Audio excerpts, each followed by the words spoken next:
laging tumidilim dun sa kwarto dahil tinatago mo yung ilaw na yan.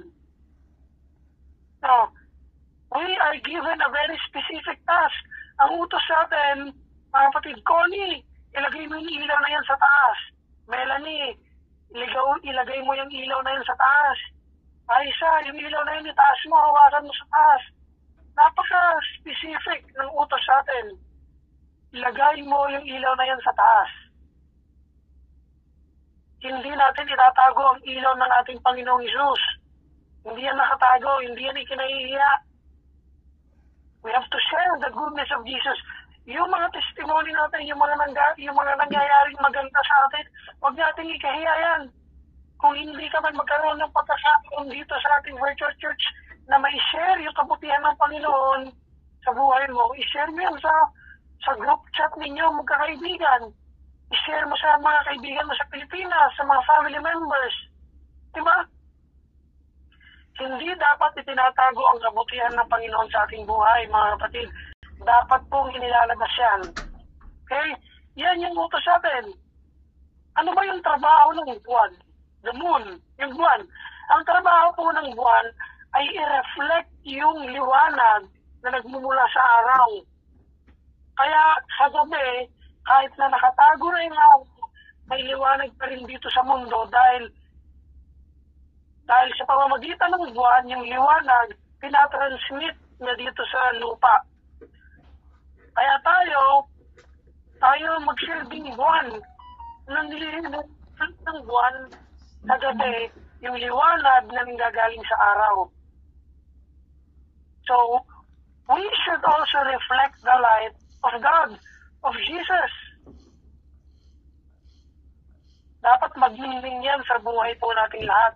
Kung tinatawag natin ang ating mga sarili at nakikita natin ang ating mga sarili na tagasunod ni Jesus, ang trabaho natin, hawakan po natin ng ilaw na yan sa taas upang makita ng mga tao na sa paligid natin na nagnilingning.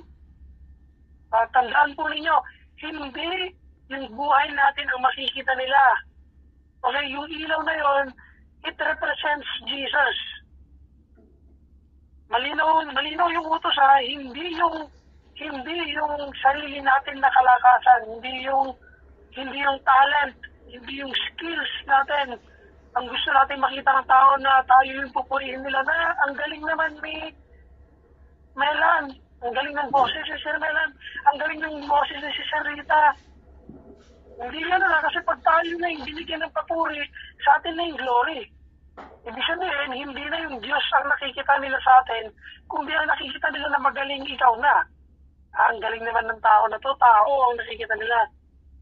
So tandaan po natin, yung ilaw na yon, it represents Jesus. So Jesus should get the glory. Si Jesus ang dapat napapapurihan sa buhay natin, hindi tayo. Kaya kapag may nagbibigay sa atin ng papuri, sasabihin natin sa Allah, hindi kapatid, dahil po sa biyaya ng Panginoon, kaya ako nagagawa yan. Glory to God.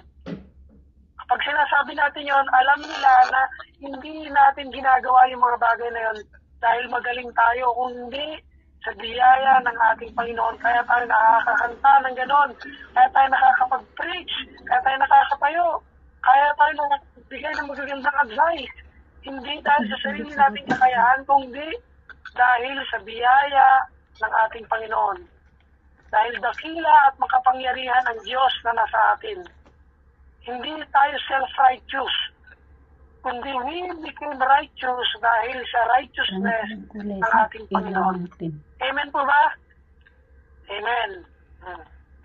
Number 3, maganda to number 3. We are positioned strategically. Ibig sabihin, hindi tayo inilagay sa isang lugar na kung saan hindi tayo dapat nandoon. Strategic. Ang ibig sabihin ng strategic, pinag-aralan mo kung ano yung lugar na yon. Yung mga business, mga kapatid, magandang halimbawa yan, yung Jollibee, yung McDonald's sa Pilipinas. Alam niyo ba ang Jollibee? Hindi magtatayo ang isang Jollibee ng restaurant sa Pilipinas na kung saan hindi malalaki ang kita ng mga tao. Magkukuha kaunti lang yung negosyo na maunlad. Ang Jollibee, mga kapatid, pinag-aaralan yan yung economic condition ng isang bayan. Tinitingnan nila, ilan ba yung mga business dito na maunlad? Meron na bang mall dito sa bayan na ito? Magkano yung average na sweldo ng mga tao dito sa bayan na ito? Ilan yung negosyante? Ngayon, kapag nakita ang Jollibee na marami na yung mga negosyante nito, malalaki yung sweldo ng mga tao, meron ng mga malls, magtatayo po ang Jollibee dyan. Pag-aaralan ng Jollibee, saan sa mga location dito sa bayan na ito, yung pinaka-accessible at pinaka-nakikita ng maraming tao. Saan dito yung dinadaanan ng mga bus? Saan dito yung dinadaanan ng mga jeep? Malapit ba ito sa simbahan na kung saan palagi nagpupunta yung mga tao? So yan yung mga katanong ng Jollibee bago sila magtayo ng restaurant. Bakit nila kailangan gawin niya? Para sigurado na kung saan yung paglalagyan nila ng Jollibee ay pupuntahan ng mga tao at madaling makita. Hindi na ilalagay yan sa malayo kasi hindi na pupuntahan niya ng mga tao. Magta-tricycle pa yung mga tao, sasakay pa ng jeep. Diba? Ilalagay nila yan sa tabi ng simbahan. Ilalagay nila yan sa tabi ng munisipyo, sa tabi ng sinehan, sa tabi ng palengke, na kung saan nandun na yung mga tao. Strategic. Ngayon, ang point number 3 natin, tayo ay nilagay ng Panginoon sa mga lugar na kung saan tayo ay nararapat. Kung saan mayroong access yung mga taong gusto ng Panginoon na magkakaroon ng pagkakakilala sa Kanya sa pamamagitan natin. Inilagay tayo ng Panginoon sa isang lugar na kung saan pag hinawakan natin yung ilaw, magliliwanag dun sa lugar na yon.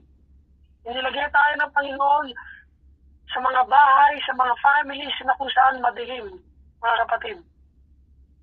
Kaya hindi aksidente kung saan kayo naroon sa gabing ito. Huwag papasok sa isip natin na, Lord, bakit mo dito dinala ang taray naman ni Maran? Lord, bakit mo ako dinala dito sa masungit na ano? Mga kapatid, kaya siya dinala ni Lord dyan sa kung saan ka naroon para magliwanag. Para papagliwanagin mo yung flat na yan, para papagliwanagin mo yung villa na yan. Para makita ng mga tao na yan na wala pang pagkakilala sa ating Panginoon kung ano ba yung itsura ng isang taong nananampalataya ng Jesus. Kasi hindi nila alam sino si Jesus Christ. Hindi naman yan mga nanonood ng YouTube ng preaching. Ang mga naririnig po ng mga yan, yung mga preaching na nilang mga imam. Ang mga naririnig ng mga yan, yung mga preaching sa mosque. Ang binabasa ng mga yan, hindi Biblia, kundi Quran. So sa pamamagitan tayo yung buhay na patotoo ni Kristo. We are the living Bibles that they see and they read.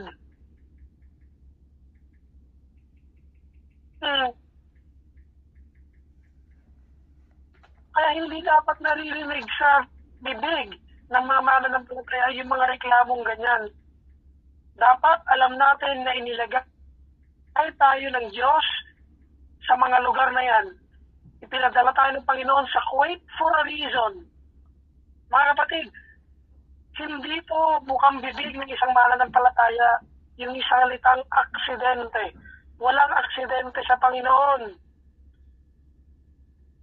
Alam ng Panginoon kung ano man ang pinagdadaanan mo ngayon. Alam ng Panginoon lahat ng pagsubok, lahat ng problema na pinapayagan niyang dumaan sa atin. So ang salita akong ginamit, pinapayagan. Sa English, permissive. Permissive way. Katulad na lang ng nangyari kay Job. Hindi nangyari mga pagsubok, yung mga trials sa buhay ni Job nang walang knowledge ang ating Panginoon. Pinayagan ng Panginoon ang Diablo na subukin siya. Tandaan po ninyo yan. Pinayagan ng Diyos na subukin si Job. Hindi nagulat na lang basta ang Diyos, no? Bakit naghihirap na si Job? Hindi. Ang sabi ng ating Panginoon, sige, okay lang na subukin mo yung si Job. Makikita mo, loyal yan sa akin. Makikita mo na kahit nabigyan mo ng problema yan, subukin mo yung si Job. Patuloy pa rin yan nasasamba sa akin. Patuloy pa rin yan mananalig sa akin. Sa mga kapatid, tanggalin natin yan sa ating isip na may aksidenteng nangyayari sa ating buhay. Lahat po ng problema na dumadating sa atin, na-filter po yan ng ating Panginoon. Dumaan po yan sa paningin ng ating Panginoon. May approval ng ating Panginoon sa mga problemang pinagdadaanan natin.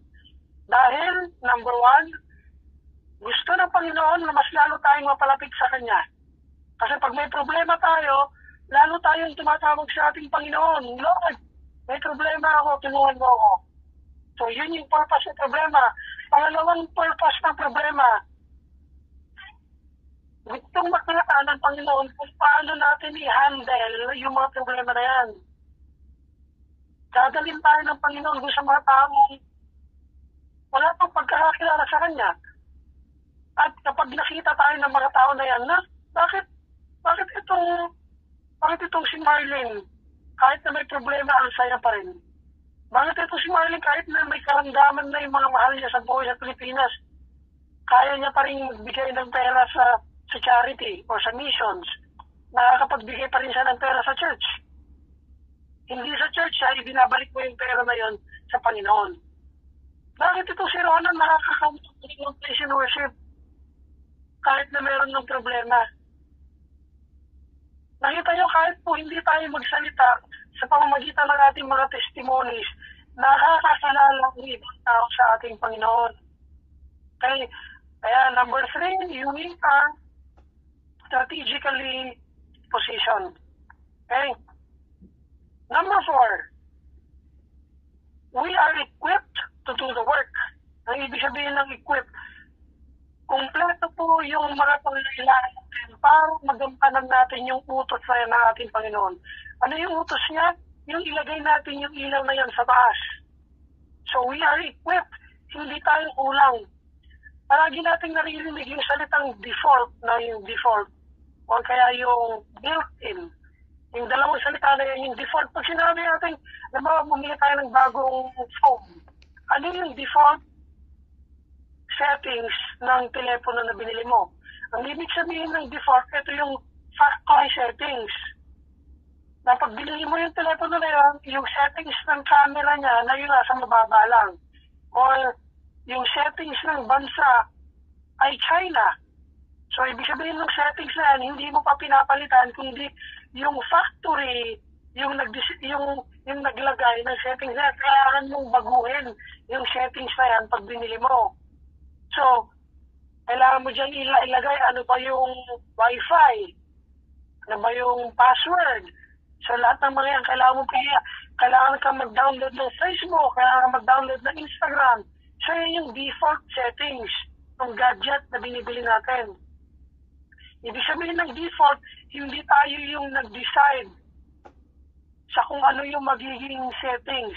Di ba nilalagyan natin ng litrato natin? Yung harapan ng phone natin. So, yun yung one. Yun naman yung kapag tinawag naman natin na built-in features, ano ba yung kakayahan ng telepono na yan? Gaano kaganda yung litrato na kayang ikuha ng phone na yan? Pwede ba yung ibang tawag sa Pilipinas? Yan naman yung mga built-in features. Kaya ba niyang pakinisin yung kutis mo?